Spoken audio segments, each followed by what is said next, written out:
نيجي بقى لأهم طريقة وأحسن طريقة من وجهة نظري صراحة شخصيًا، أنا شايفة إن دي أحسن طريقة تعلّمي بيها أولادكم English والparents اللي أنا يعني عرضت عليهم الطريقة دي واستخدموها فعلًا لقوا طريقة كويسة وبان الفرق بين الطلبة اللي بتستخدمها أو اللي يعني أولياء الأمور بيستخدموها مع أولادهم واللي ما بيستخدموهاش، فعلًا بتفرق فرق السما والأرض وهي الdaily routine.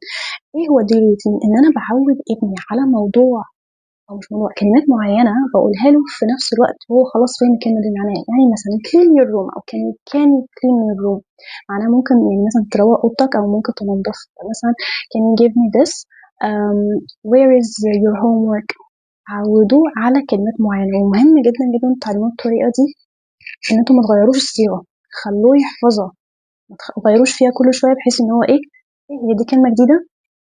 يحفظ دول يفهم دي معناهم وبعدين نبتدي نغيّر، ابتدي مثلًا بجملتين 3 وبعدين نزوّدهم لحد ما يثبتوا معانا. الطريقة اللي بعد كده مفيدة جدًا، جدًا لأي حد عنده ابن شقي أو بيحب الحركة كتير، اللي عبارة عن إيه؟ مثلًا بتعلموه كلمة jump أو run أو مثلًا clap your hands في فيديو تحفة على الإنترنت اسمه follow directions. الفيديو ده مثلًا بيقول له if you're a boy clap your hands if you're a girl raise your roof بيطلب منه مثلًا إنه يقول له لو أنت ولد اعمل كذا، لو أنتِ بنت اعملي كذا، هُم بيحبوا الفيديو ده جدًا وبيتفاعلوا معاه، أنا بابقى مبسوطة ليهم، حتى في طلبة كانوا ممكن يطلبوا مني إن أنا أجيب لهم الفيديو ده تاني، فأنا اديه له مثلًا كمكافأة. فهم من كتر ما هم بيحبوه وبيتعودوا عليه إن هم عايزين يعملوا المطلوب منهم في الفيديو أو اللي بيطلب منهم صح من غير ما يغلطوا بيخليهم متحمسين جدا فمثلا تقولوا له jump clap your hands raise the roof run in place اللي هو اجري في المكان فعلا فعلا حلو جدا. أما الطريقة دي بقى فلأي parent مش فاضي أو مشغول طول الوقت أو يعني شغل البيت واخد وقتها أيا كان في بقى ممكن نستخدم التكنولوجي بس حذر بمعنى إن ما تديش لابنك أو لابنك التليفون أو الآيباد أو أيا كان وتسيبوه كده ما ينفعش لازم تكونوا دايما يعني حتى لو مش هتبقوا قاعدين معاه بس متابعين لازم تبقوا عارفين هو بيعمل ايه دلوقتي وفاتح ايه دلوقتي يعني مش هنعرف نعمل ده يبقى خلاص بلاش الطريقة دي وما تدلوش أي حاجة لها علاقة بالتكنولوجيا في السن ده يعني الأطفال هما بيتأسسوا فلما يتعودوا على الغلط من دلوقتي يعني الحاجات اللي بتعرض لهم انتوا مش شايفين هي ايه فبلاش الطريقة دي لكن لو احنا متابعين حتى لو من بعيد انا عارف هو بيستخدم ايه دلوقتي او فاتح ابلكيشن ايه في ابلكيشنز كتير بتخليك تشوف انت ظاهر عندك ايه او ممكن تعملوا تحكمات في الجهاز اللي بيدوه للولد بحيث انه ما يظهروش حاجة كويسة في طرق كتير جدا. ايه بقى الطريقة دي في ابس بتكون متخصصة لان هم يعلموهم الانجليش بس بطريقة الالعاب تبقى طريقة شيقة جدا عايزة اقول لكم وانا كبيرة كده انا ممكن اقعد العب فيها وابقى مبسوطة ويعني هي فعلا تفاعلية وجميلة زي مثلا تطبيق دولينجو وفي تطبيقات تانية بس بلاش تستخدموا أي تطبيق من غير ما تيتشر يرشحه لكم يعني يكون شافه واتفرج عليه وتأكد إنه تمام ويقدر يرشحه ليكوا أو للطفل. encourage simple conversation الطريقة دي جميلة جدا جدا ويعتبر هي مكملة للطريقة اللي قلت عليها قبل كده بس تحفة لأن ده خلاص مش بقى بيعمل جمل دلوقتي ممكن تعملوا محادثة بسيطة اللي هو مثلا تقدروا تقولوا له what is this can you help me اللي هو إيه ده ممكن تساعدني ممكن تقولي مثلا can you tell me what's your name يعني ممكن تقولي اسمك إيه كانت بسيطة بس بتعملوا محادثات بسيطة جدا جدا وإن شاء الله قريب هيكون في كتاب يقول لكم المحادثات ازاي تبدأوها من الترتيب وايه المحادثات ممكن تعملوها مع الأطفال أو حتى مع أشخاص الكبار. reward progress دي يعني من أهم الحاجات إن احنا نكمل بيها يعني ايه يعني مثلا مش بعد ما هو عمل انجلش يعني قال كلمة بالانجلش أو اتعلم حاجة انجلش ما نعديش الموضوع لا ده لازم إن احنا كل شوية نقول مثلا great job well done يعني حتى الكلمات دي نقولها بالانجلش بلاش ممتاز وشاطر نقلبهم انجلش يتعود على الانجلش بتاعهم واحدة واحدة. طبعا انا مش بقول يعني ننسى العربي يا جماعة بس انا دلوقتي بحاول اعلمه لغة لكن في العادي بعد كده لما يتعلم بقى الانجلش خلاص أي حد مش مهتم يعلم ولاده انجلش من سن صغير حقيقي هيندم في المستقبل، لان هما كده ضمن لهم صفة مش كويسة، ولا حتى هيعرفوا ياخدوا كورسات او منح. مش محتاجة اتكلم كتير عن اهمية الانجليش، بس انا جاي اكد النهاردة عن اهمية انه يتعلموه من سن صغير. كل ما كان بدري كل ما كان احسن.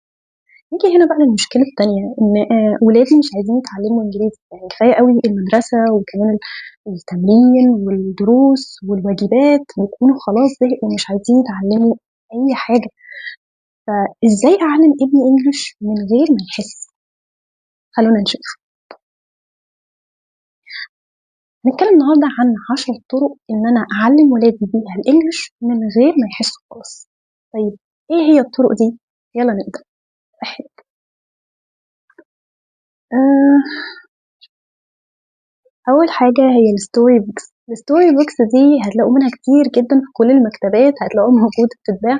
عبارة عن قصص مصورة، واهتموا إن انتوا تختاروا حاجة يعني تكون ألوانها حلوة وتشدوا، ولو تخلوه هو اللي يختار هيكون أفضل. عبارة عن إيه بقى، نقراها معاه إزاي؟ أول حاجة خلوه إن انتوا تكونوا شخصية هو الشخصية التانية، وتحاولوا تقروها سوا وتغيروا في أصواتكم، بحيث إن كل واحد ياخد شخصية معينة ويقرا بصوت الشخصية دي. الموضوع بيقلب معاه بحيث إن هو في لعبة وبيستمتع بيه جدا. طيب لو أنا مش ضامن الأكسنت بتاعتي أو مش متأكد إن أنا بنطق صح، في حل بسيط جدا، إن القصة دي عايزين بعد ما جبتوها خلاص موجودة عندكم، غالبا هتلاقوها على اليوتيوب، بس اكتبوا اسمها بالانجلش وهتظهر لكم على اليوتيوب، تقدروا تسمعوها ومرة واتنين لحد ما تاخدوا النطق الصح، أو تقولوا معاها وتحاولوا تغيروا في الأصوات. ده هيحبوه جدا، بعمله مع الأطفال في الكورس بتاعتي، بيحبوه جدا جدا.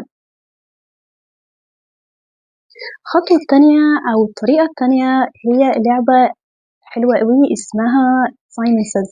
اللعبة دي مشهورة جدا جدا، يعني في أي حد خد كورس قبل كده غالبا عارف اللعبة دي. عبارة عن إن أنا بطلب منه يعمل أي حاجة وبقول بس سايمون سيز. ممكن أعلمه بيه حاجات كتير، يعني ممكن مثلا أعلمه بيها البودي بارتس، وأقول له سايمون سيز touch your head. مثلا أقول له touch your mouth, touch your nose. كده هو بيتعلم كلمات جديدة، ولو هو غلط في اللعبة دي بنقول كده احنا خسرنا نقطة.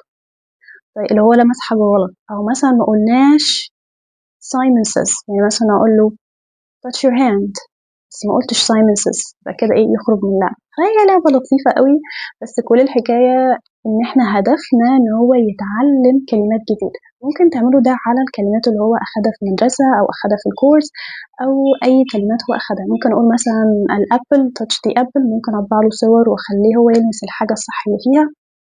في ممكن تلعبوها بكذا طريقة. لو لسه بنتفرج لحد دلوقتي ما ننساش نعمل لايك سبسكرايب، ولو بتتفرج على الفيسبوك ما ننساش نعمل متابعة للصفحة. Thank you guys so much. نكمل. الطريقة اللي بعد كده عبارة عن interactive games. ايه هي الانتراكتيف جيمز دي؟ عبارة عن اني مثلا بقول له تعالى نرسم رسمة تكون عن الكلمة اللي هو بيتعلمها. يعني مثلا لو عندك كلمة زي كلمة cat dog، تعالى نرسمها احنا الاثنين. يعني المهم ان احنا نشارك معاه الموضوع علشان يحس ان هو بيلعب، مش ان هو يعني بتضحكوا عليه، خصوصا الاطفال ذكيه جدا في السن ده او ايا كان سنه، ما شاء الله ذكيه جدا. فتعالى نرسم مثلا كات، ونرسمها ونقول كات this is a cat. كل ما نحاول ان احنا نحفظه الكلمات بطريقه ممتعه بتثبت معاه اكتر. الطريقه دي من احلى واجمل الطرق اللي انا بحبها. عباره ان احنا بنعلمه حاجات البيت، بس بنلزق عليها زي ستيكر او ستيكي نوتس. يعني اوريكم زي ايه.